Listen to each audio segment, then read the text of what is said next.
Miswanting and the problems with forecasting. Let us study this new topic called miswanting. It is observed that a lot of people stop investing in stock market, especially when the market goes down. Have you wondered why this would happen? Is there a theory that explains this? There is one, that is miswanting. So let's get into it. Psychologists have shown that most of us do a very poor job predicting how we will feel about an emotionally charged event in the future. And there is a deep article on this topic called Miswanting, published by Harvard School, which you can Google.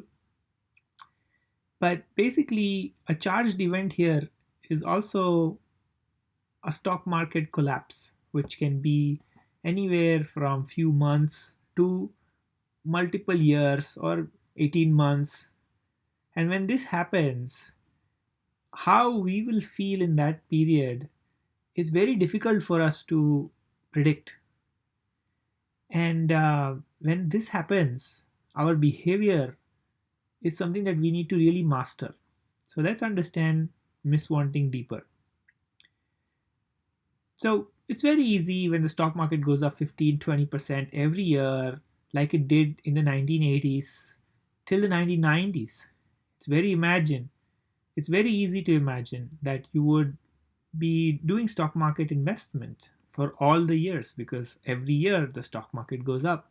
Same has happened since 2009 to 2019 right now. Stock market just keeps going up.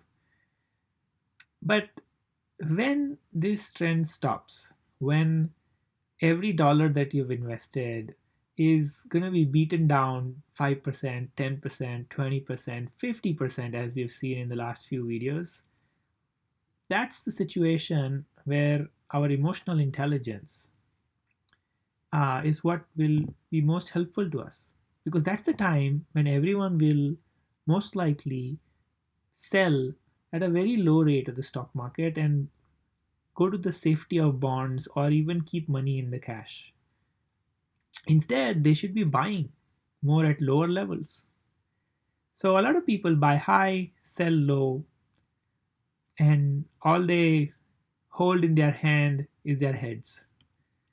So, because what has been proved time and again is very few investors have the guts to cling to stock markets falling. And that is the main reason why Benjamin Graham in this book insists that one should keep at the minimum 25% of investments in bonds. That cushion will give most of us the courage to keep holding to our stock investments even when the stock market is down for many months. So to really understand this topic, let's go deeper. Miswanting happens because when we want and what we like and what we want is not in harmony. So let's look at an example. We want something, and so what do? We try to get it, and then we get it, and then we hope that we like it. Most likely, the assumption is when we want something that we already like something. But by the time we get it, the want and the like, they are no longer in harmony. For example, if you if you want to go on a vacation and you have this feeling that you want to go on a vacation, and so you want to go, you like that feeling of being on a vacation, so you have this want, and then you try to find out various trips, you book the tickets, and then you actually get that vacation, and then you realize you're miserable in that vacation. You never really wanted that vacation. There are similar situations in life when we order something for for dinner, when we go on some trip, when we go on some outing. We like that somehow, but when we start actually getting it, it's not what we wanted, and there's a disconnect. This disconnect is what is called miswanting. Disconnect between what we want and what we like. And there is this journey that changes things.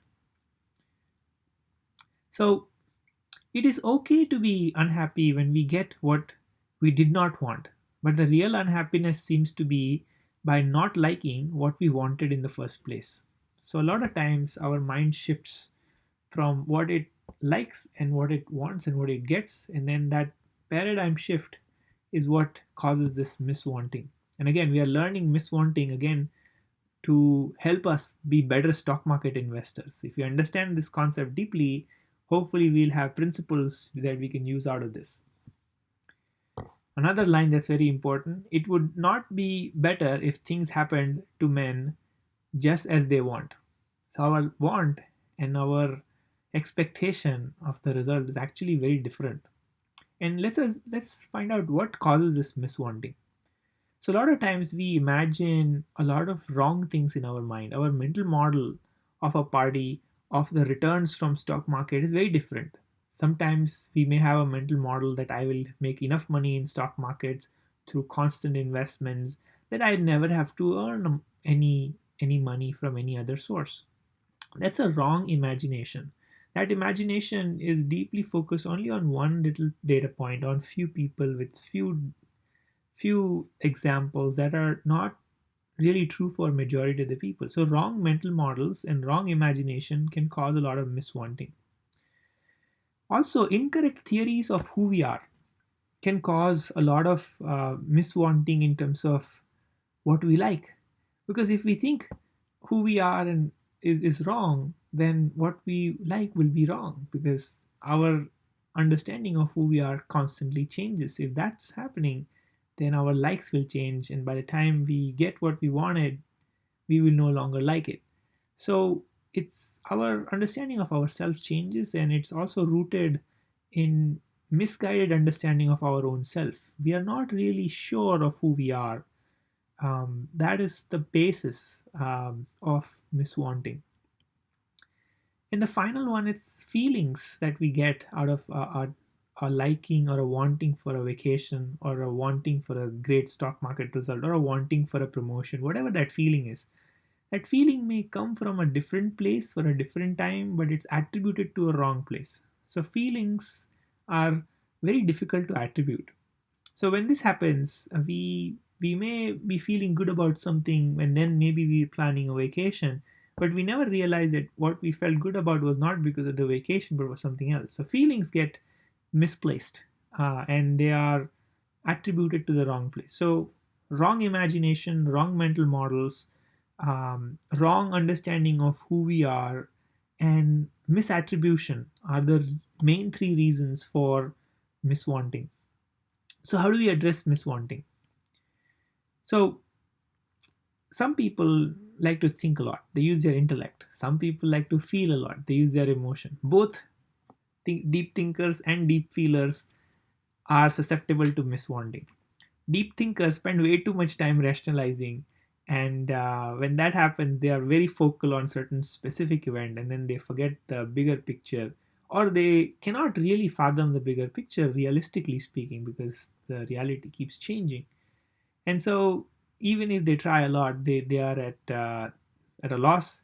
Deep feelers get caught up in attribution errors, like we talked about, like how I feel something good about this food that I'm eating right now and make a decision on a vacation. There's nothing to be in correlation, but the attribution of a vacation came in because of that taste of food, or because of some good news that we heard, and then that wrong attribution causes a lot of loss to deep feelers.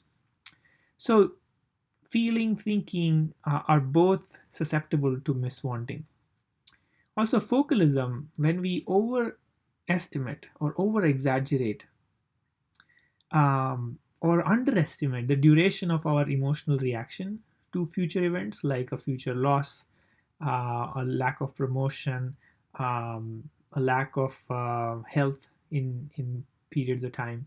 All of that is what causes a lot of miswanting. So if we stop being too over exaggerating on a specific event, but like think holistically, that could be very useful. So not doing focal thinking, but also writing down 5 steps further will help us. Empowering yourself psychological immune system. This is a new term that I learned as to how to address miswanting. A lot of us within ourselves have this deep immune system which is around our psyche. So our psychology is adaptable to a lot of changes, and we can change the way we feel by changing the way we think. And so we do not empower this immune system that is inside of us, and we take it for granted. A lot of times we think a lot on certain situations, and that time our immune psychological immune system cannot kick in because it's confused whether it should kick in or not. Let's say, for an example, a bad event happens. There are many ways in which the psychological immune system can adapt to it. Let's say you didn't get a promotion. There are 10 things that if you accept it, your psychological immune system can kick in and it can tell you why that was not the right thing for you, or why there's something better for you, or why is that okay, or why is there something even better in the current situation, or whatever, right? Same for stock markets, right? Our psychological immune system doesn't kick in if we constantly are susceptible to miswanting. So remember that our feelings can be changed by our thoughts. So right thoughts is very important. So let's take a few examples. I went through a lot of this already. A lot of times we've seen that we buy a lot of things that we didn't want to buy in a big shopping mall. And that is because of the miswanting. We feel that, oh, this deal is very important, it's very lucrative, or this extra pair of shoes is very good, I probably can use it. So that emotional angle that kicks in makes us make choices that are not right. But if we are fed well before shopping, then we are contented. We'll not buy things that are not the right thing, etc., etc. So there's this misattribution of the emotions. This can be fixed very quickly. This miswanting can be fixed very quickly by a strict adherence to a shopping list. Similarly, stock market portfolio allocation. Well, this miswanting of a future belief that I will make this much money, or this is how the stock market will continue to grow up in X number of months. It's just a very hard thing. You have so many things outside of your control, and you end up buying stocks or bonds or keep a lot of cash in unnecessarily way. But this miswanting between emotions and intellect can be fixed by having a strict rule that Graham shares in his book. He has this fixed principle of 50-50 or 75-25 at the max of stock and bond split. So if we stick to a fixed 50-50 rule and then we rebalance every 6 months, then this will help us in a big way. So that's a strict, like a shopping list. There's a list, I'm going to follow that list. Similarly, there is a strict list of percentage between my stock and bond. I'm going to follow that, and I'm going to rebalance every 6 months. If there is a gain, capital gain, I'm going to rebalance, and then I'm going to pay my taxes with a lot of grace. And if there is a lot of loss, I'm going to buy. No matter what, I'm going to rebalance. I'm going to stick to 50-50 rule or 75-25 rule. So if we do this, then we can address a lot of miswanting that happens because of susceptibility between the emotional side of our being and the intellectual side of our being. So as you don't get a promotion on a specific date. Think of the last promotion. How long did it really help you to or had an impact in your life?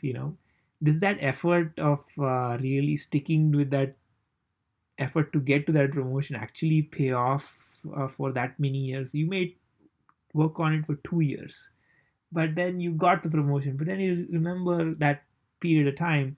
It has a huge impact on your life financially and a whole host of other things, but really, how much does it help you in terms of impacting you? So the effort payoff and the duration, as I said earlier, we have so much focalism on a specific event that we forget how much effort we are putting into it, how much time and energy is lost by not taking care of our health, by not being happy right now, not being the best of who we are right now. That's so much more important than whether that focal event of a promotion, or that one focal event of making X number of money in stock market, or that one best shoes that you really cannot miss, right? Think about this. There are a lot of examples where if we have certain rules in our and then we strictly follow those rules, it helps us. And then we realize that those situations or those fancies that we've built in our mind of making a certain amount of money or a promotion may not really be as big of a payoff as we think.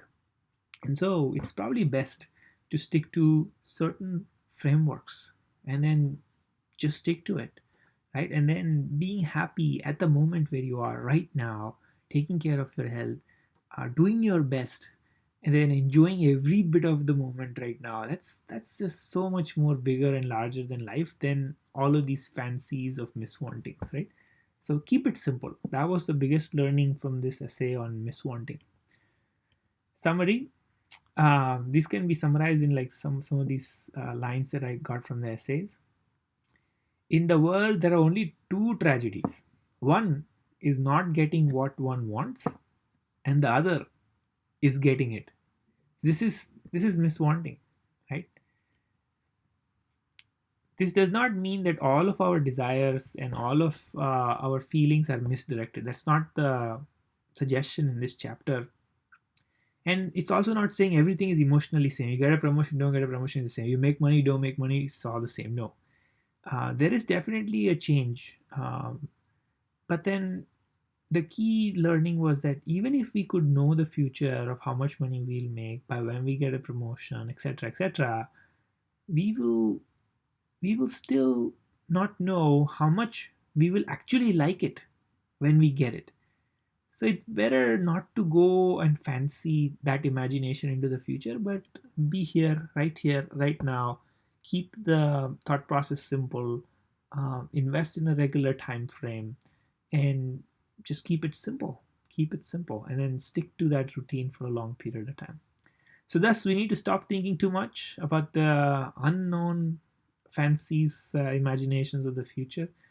Rather being equanimous in all situations, between our mind with the emotion miswanting, with the thought intellectual miswanting, and be where we are in 100% present, keeping it simple, following the strict pattern, because these patterns have come through a lot of insights that Benjamin Graham and has observed in his entire lifetime.